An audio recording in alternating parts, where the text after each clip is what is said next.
गढ़वाली में इसको बोलते हैं कुणजी। जब फूल देवी का त्योहार आता है तो उस टाइम छोटे बच्चे इन टोकरियों पे भर भर के फूल लाते हैं। दादी को इस वाले घर से बहुत ही ज़्यादा लगाव है, बहुत प्यारा लगता है। अच्छा, और वीडियो शूट तो बाद में होगी, पहले दिवाकर की हरकतें देखिए। टोकरी का टोपी बना दिया है और मेहल का फल खोलने के बाद जो पका हुआ रहता है वो अंदर से कुछ ऐसा दिखता है और इसका स्वाद बहुत ही टेस्टी होता है। तो टाइम टाइम पे दादी यहाँ लिपाई करने भी आती है ताकि ये वाला घर भी सुरक्षित रहे और ख़राब ना हो। हेलो एवरीवन, गुड मॉर्निंग, नमस्ते। मेरा नाम है करीना और स्वागत करती हूँ आप सभी का एक बार फिर एक नए व्लॉग के साथ अपने यूट्यूब चैनल करीना व्लॉग्स 11 में।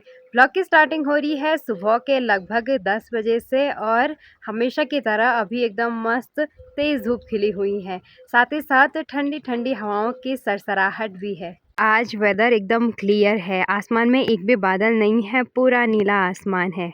बाकी आजकल हमारे घर के सामने वाले जो खेत हैं इन सभी खेतों में आजकल हल लग चुकी है और सरसों और जौ की बुआई हो चुकी है। यहाँ की साइड से लेकर पूरे नीचे की साइड तक, साथ ही साथ यहाँ की साइड भी सारे खेतों में हल लग चुकी है। और साथ ही साथ हमारे घर के सामने वाला जो रास्ता है अभी वहाँ से लोग बड़े बड़े प्लाई बोर्ड भी ले जा रहे हैं, वो भी डबल करके। इनका वेट भी काफ़ी ज़्यादा होगा। बाकी अभी सुबह सुबह के टाइम मुझे जाना है किमाड़ा मोहल्ले से अपने पुराने वाले घर की साइड, वहाँ का नाम है भेटी। तो चलते हैं क्योंकि आज मुझे वहाँ कुछ काम है, इसलिए आज प्लान बना वहाँ जाने का। तो चलते हैं अभी घर से। और अपने पुराने वाले घर की साइड अपने साथ साथ मैं ये छोटी सी टोकरी भी लेके जा रही हूँ।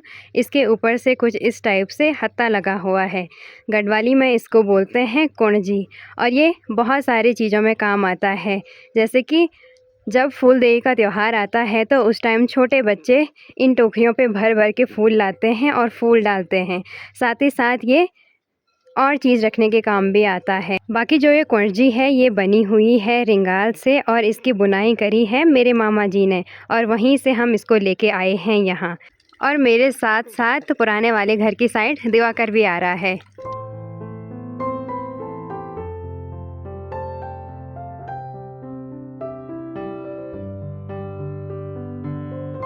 पहुंच गई हूं अभी मैं अपने पुराने वाले घर भेटी पे और आज यहां पे सारी गांव की महिलाएं एकत्रित हो रखी हैं। आज रास्तों में साफ सफाई वाला काम जारी है, मतलब जो झाड़ियां होती हैं रास्ते के अगल बगल उनको काटा जा रहा है, इसलिए सब इकट्ठे हो रखे हैं।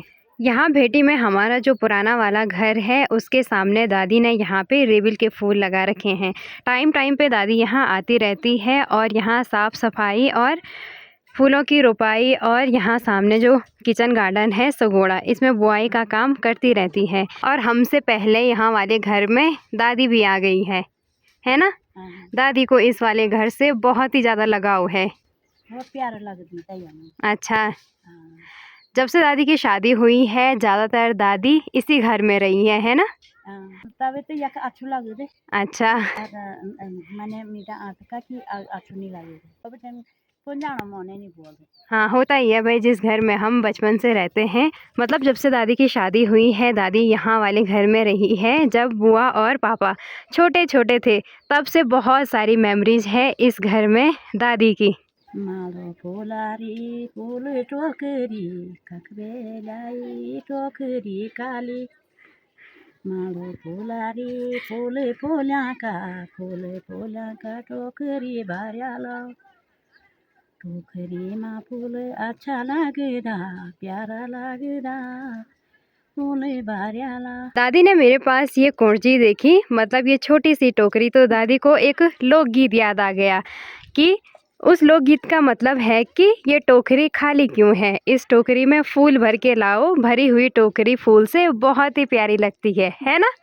ये मतलब अलग तो नहीं बोली मीन? हाँ तब तो समझ में ये गाना।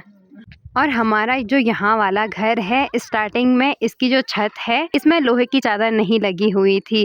शुरू के टाइम में इसमें घास से छिवाई करते थे, मतलब घास इसके ऊपर से छत का काम करती थी, पर अब इसमें टिन की चादर लगा दी है। और आज अपने साथ में ये कुंजी इसलिए लाई हूँ क्योंकि हमारा जहाँ पे ये पुराना वाला घर है इसके ठीक ऊपर है मेहल का पेड़ और आजकल मेहल के पेड़ पे खूब सारे मेहल हो रखे हैं, तो उनमें से कुछ कुछ मेहल पक भी रखे हैं। तो उन मेहल को मुझे निकालना है इस टोकरी में। ये यहाँ पर है बड़ा सा मेहल का पेड़ और इस पे बहुत सारे मेहल आ रखे हैं। तो अभी मुझे चढ़ना है पेड़ पे। बाकी आज दिवाकर मेरी वीडियो शूट करेगा, इसलिए दिवाकर को मैंने स्पेशली बुला रखा है। और वीडियो शूट तो बाद में होगी, पहले दिवाकर की हरकतें देखिए। टोकरी का टोपी बना दिया है। क्या हो रहा है ये? है ये फौजी की टोपी है भाई। अच्छा, फौजी वाइब ले रहा है दिवाकर। हाँ। टोकरी को लेके चढ़ गई हूँ अभी मैं पेड़ पे। और इस पेड़ पे चढ़ना मुश्किल नहीं है, आसानी है, क्योंकि इस पेड़ पे बहुत सारी ब्रांचेज है तो चढ़ने में आसानी होती है। और पेड़ पे आते ही मुझे मिला एक मेहल का फल। ये अंदर से पका हुआ है और इसको चिड़ियाओं ने भी खा लिया है। और जब ये पकता है तो ये अंदर से काला हो जाता है, मतलब फ्रूट का जो मेन पल्प रहता है वो काला रहता है पकने के बाद। और यहाँ मेहल के पेड़ पर एक दूसरी बेल भी है। ये बेल घास के काम आती है, खासकर जो दुधारू जानवर होते हैं जैसे कि गाय भैंस हो गया, तो उनको ये घास स्पेशली दी जाती है। और इन पे ये छोटे छोटे फ्रूट भी निकले हैं घास के। और जब इनको खोलते हैं तो दूध जैसा लिक्विड दिखता है इसमें, इसीलिए शायद ये दुधारू जानवरों को दिया जाता है। और जब ये फ्रूट पकते हैं तो ये अंदर से लाल होते हैं और ये एडिबल है, मतलब इनको हम खा सकते हैं। बचपन में हमने ये खूब सारे खाए हैं।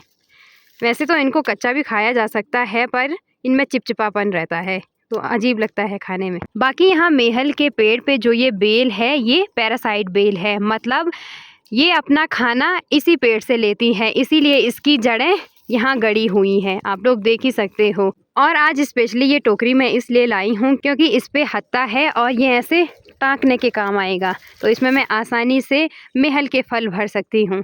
और मेहल के फलों की भरमार आप देख ही सकते हो, बहुत सारे फल हो रखे हैं इस पे। तो अब स्टार्ट करते हैं एक साइड से फलों को तोड़ना जो पके पके होंगे। और ये वाला फल थोड़ा बहुत पका है तो इसको भी निकाल देते हैं। जो अच्छे से नहीं पके हैं फल उनको भी निकालेंगे हम और इनको पकने के लिए रखेंगे घर पे। और कुछ फल मैं तोड़ूंगी और कुछ फल दिवाकर तोड़ेगा। दिवाकर इस वाली ब्रांच पे जाएगा पेड़ की और मैं यहाँ नीचे वाली ब्रांच पे, ठीक है? ठीक है। और जो महल के फल अच्छे से पक रखे थे वो चिड़ियाओं ने खा दिए हैं, कुछ इस तरीके से खोखला कर दिया है फल को। और अभी बहुत ज़्यादा ढूंढने के बाद दिवाकर को 2 पके मेहल के फल मिल गए। मेहल का फल खोलने के बाद जो पका हुआ रहता है वो अंदर से कुछ ऐसा दिखता है और इसका स्वाद बहुत ही टेस्टी होता है। और अभी दिवाकर टेस्ट करके बताएगा कैसा हो रहा है ये। मस्त है, मीठा है पर थोड़ा कच्चा है इस साइड से। अच्छा, टेस्टी तो है बहुत ही ज़्यादा। पेड़ से अभी मैं और दिवाकर नीचे उतर गए हैं और इस कुंजी में हमें इतने सारे मेहल मिले। इनमें से कुछ अच्छे से पक रखे हैं और कुछ कुछ अभी पकने बाकी हैं, मतलब थोड़े से पक रखे हैं। टोकरी में हमने जितने भी मेहल के फल निकाले हैं अब इनको लेके चलते हैं घर की ओर। और साथ ही साथ यहाँ मेहल के पेड़ के बगल पे एक बड़ा सा अखरोट का पेड़ भी है और मुझे अभी यहाँ पे एक अखरोट भी मिल गया, ये देख सकते हो आप लोग। वैसे तो मेहल के पेड़ घर के आसपास ही होते हैं, पर मेहल का पेड़ जंगली पेड़ों में आता है और ये फल भी जंगली फल हैं। और मेहल के फलों में से जो फल सबसे अच्छा पका था इसको दादी को देते हैं। वाओ। टोकरी में हम जितने भी मेहल के फल लाए थे उनमें से जो फल पके थे उनको तो हमने खा लिया है और अब इन फलों को पकने के लिए रखेंगे जो ये हल्के कच्चे हैं। और अब दादी घर के सामने वाला जो किचन गार्डन है वहाँ पे मिट्टी में एक गड्ढा कर रही है और इसके अंदर रखेंगे हम मेहल के फलों को पकने के लिए। अब हम कुछ दिनों बाद देखेंगे कि ये फल अच्छे से पकते हैं या नहीं पकते हैं। वैसे तो पक जाते हैं, दादी हमेशा इनको मिट्टी के अंदर ही पकने के लिए रखती है जहाँ पे धूप देर तक रहती है और अच्छी धूप आती है। और ये पका हुआ फल नहीं रखा दादी ने क्योंकि ये सड़ जाएगा। जागी रहो।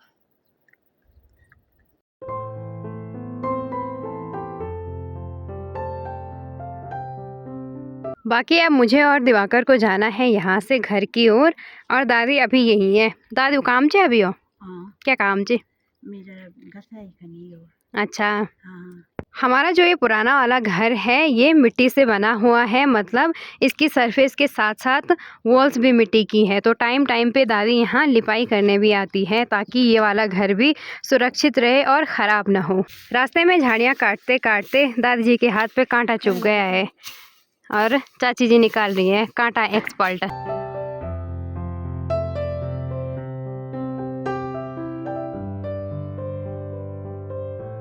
पहुंच गए हैं अभी हम घर, और अब माल्टे के पेड़ से एक माल्टा निकाल देते हैं क्योंकि अभी तेज़ धूप हो रही है तो माल्टे खाने का मन हो रहा है। और इस पेड़ पे जो बड़ा सा माल्टा था मैंने उसको बचा बचा के रखा और दिवाकर ने कल उसको तोड़ दिया।